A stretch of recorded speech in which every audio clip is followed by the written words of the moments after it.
አንዴ ተሸውዶ ሁለተኛ ላይ ማቆም ነበረበት። ሰው ግን አያቆምም፣ ምክንያቱም ኔጌቲቭ ኢነርጂ ነው፣ ይስበዋል፣ ሁሌ ይሸወዳል። ማርሴዲስ የመኪና ፋብሪካ ኢትዮጵያ ለማምረት ወይም ለመሸጥ ይመዘገባል፣ ፍቃድ ያወጣል፣ ግብር ይከፍላል፣ ሰው ይቀጥራል። ፌስቡክ ፍቃድ አያወጣም፣ ግብር አይከፍልም።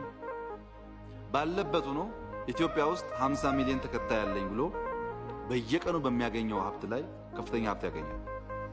እሱ 50 ሚሊዮን ተከታይ አግኝቶ ከሚያገኘው ገንዘብ አንድም ብር ለኛ አይተርፈን። ዩቲዩብ ብትወስዱ በዩቲዩብ ላይ ኮንቴንት የሚያዘጋጁ ግለሰቦች 100 ሺህ ሰው ካየላቸው የሚከፈላቸው ክፍያና 50 ሺህ ካየላቸው የሚከፈላቸው ክፍያ ይለያያል።